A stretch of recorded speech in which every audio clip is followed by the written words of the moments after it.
जय स्वामीनारायण। श्री स्वामीनारायण गुरुकुल राजकोट संस्थान आयोजित SGIS ऑनलाइन एज्युकेशन में आपનું ફરીથી હાર્દિક સ્વાગત છે વિદ્યાર્થી મિત્રો। આજે આપણે ધોરણ 6 વિષય હિન્દીમાં ચેપ્ટર આપણે 8મું ભણી રહ્યા હતા, તેનું નામ છે રાજા કા હિસ્સા। રાજા કા હિસ્સાના ચેપ્ટરમાં આપણે ભાગ 1 સંપૂર્ણ રીતે પૂરો કરી લીધો છે। આજે આપણે ભાગ 2 નો અભ્યાસ કરીશું। ભાગ 1 માં આપણે જોયું હતું વિદ્યાર્થીઓ કે એક ખેડૂત એના ખેતરમાં કામ કરી રહ્યો હતો ત્યારે રાજા ભોજ જે એના રથમાં એના ધર્મપત્ની સાથે નગર ચર્ચામાં નીકળ્યા હતા ત્યારે એમણે જોયું કે ખેડૂત એની પત્નીને હળ હલાવીને તે પોતાની ખેતી કરી રહ્યો હતો।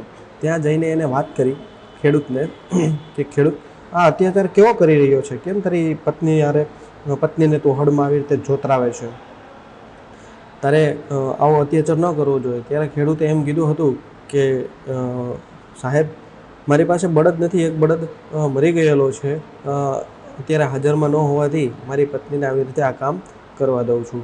ત્યારે રાજા એમ કહે છે કે ભાઈ તું આ હળ હલાવવાનું બંધ કરી દે અને તારા પત્નીને કે મારા પત્ની પાસે જાય અને એ બીજો બળદ લઈ આવી આપે, ત્યાં સુધી હું હળ હાંકું છું, હું હળમાં જોતરાવું છું।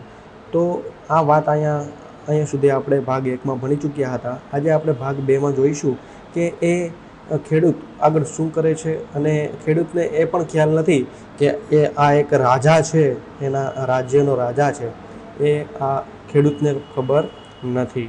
આગળ આપણે જોઈએ કે આપણે ભણ્યા હતા એની હું તમને અંડરલાઈન કરી આપું તો અહીંયા સુધી આપણે હતા કે ભાઈ તુમે બેલ લાદો કિસાન બોલા, એવી રીતે એમ વાતચીત ચાલુ હતી। તો હવે ખેડૂત એ વાતને માની લે છે અને આગળ આપણે પાઠને વધારતા જોઈએ તો अच्छा ऐसा करो, तुम अपनी पत्नी को रथ के पास भेज दो, वह मेरी पत्नी से बेल ले आएंगी, तब तक मैं तुम्हारा हल जोतूंगा। રાજાને આવું કીધું। શું કીધું કે તું તારી વાઈફને મારી વાઈફ પાસે મોકલ અને એ બળદ લઈ આવશે। તો આગળ જોયું, किसान इस बात पर राजी हो गया। राजा भोज हल में जुट गए और किसान की पत्नी रथ के पास चली गई। उसने रानी को सारी बात बता दी। रानी ने पूरी बात सुनकर कहा, तुम्हारा बैल तो कमज़ोर हो गया, वहाँ हमारे बैल का साथ नहीं दे सकेगा, इसलिए तुम दोनों ही बैल ले जाओ। किसान की पत्नी दोनों बैल लेकर खेत पर पहुंची। किसान बहुत प्रसन्न हुआ। राजा भोज ने कहा कि अगर कभी कोई दिक्कत हो तो मेरे पास आना। कहकर राजा भोज ने उसे अपना परिचय दिया तो किसान बहुत शर्मिंदा हुआ।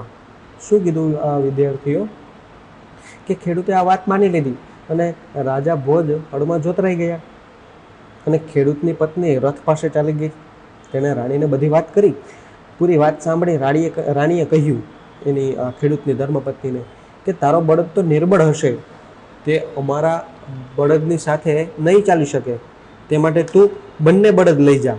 એટલે 2 બળદ લઈ જવાનું કહે છે। પછી ખેડૂતની પત્ની બંને બળદ લઈને ખેતરે પહોંચી। ખેડૂત ખૂબ ખુશ થયો।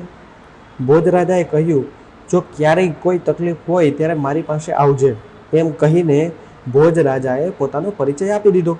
તો ખેડૂત ખૂબ શરમાઈ ગયો। શરમાઈ જાય કારણ કે એક એના રાજ્યના રાજા પાસે જો આવી રીતે કામ કરાવ્યું હોય તો ખેડૂતને શરમ એ બાબતે આવી ગઈ। આગળ જોઈએ આપણે कि उसने राजा से बार बार क्षमा मांगी। राजा प्रसन्न होकर वापस चल दिए। उस बार उस किसान के खेत में बहुत अच्छी फसल हुई।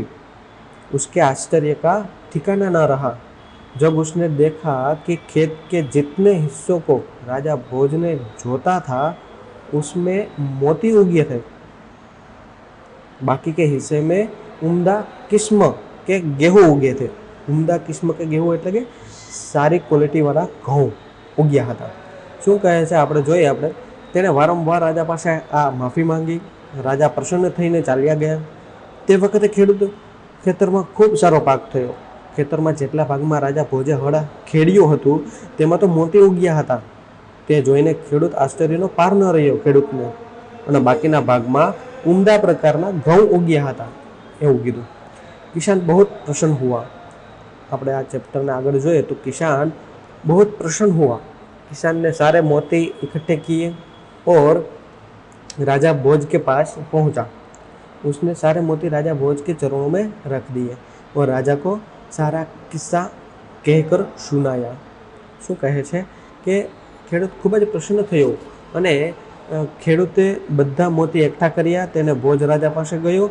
તેણે બધા મોતી ભોજ રાજાના ચરણોમાં મૂકી દીધા અને રાજાને આખી ઘટના કહી. પછી શું કહે છે રાજા કે રાજાને કહા, यह मोती तुम्हारे खेत में उगे हैं, इन पर तुम्हारा हक है, इन्हें तुम ही अपने अधिकार में रखो, यानी कि अपने पास रखो.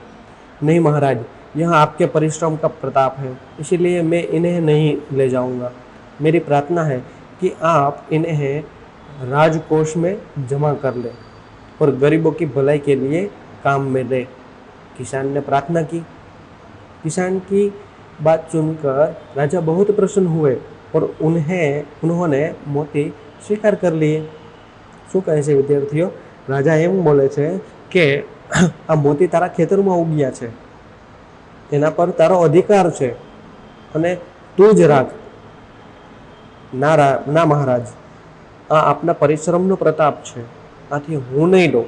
મારી વિનંતી છે કે આપ આ મોતીઓનો રાજ્યના ખજાનામાં જમા કરી દો અને ગરીબોની ભલાઈ માટે તેનો ઉપયોગ કરો. ખેડૂતે આવી પ્રાર્થના કરી. રાજા ખેડૂતની વાત સાંભળી ખૂબ જ પ્રસન્ન થયા અને તેમણે મોતી સ્વીકારી લીધા. તો વિદ્યાર્થીઓ, આ હતો રાજા કા હિસ્સા.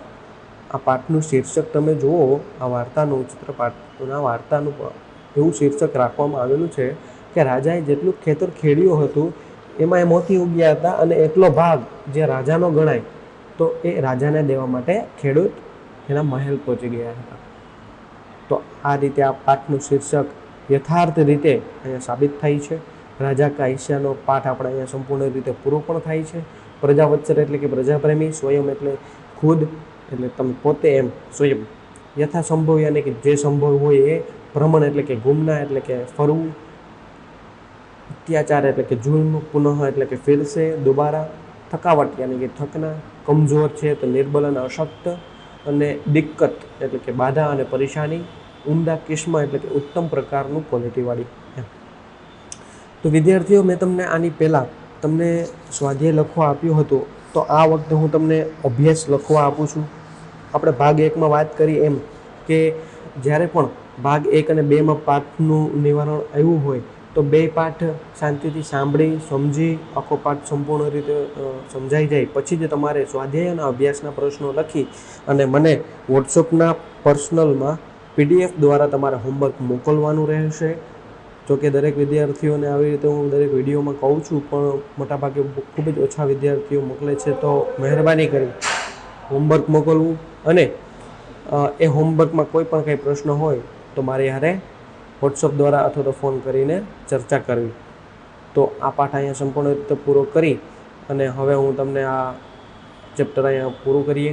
બીજા ચેપ્ટરમાં આપણે બીજો પાઠ ભણીશું. બીજા વિડીયોમાં આપણે બીજો પાઠ ભણીશું.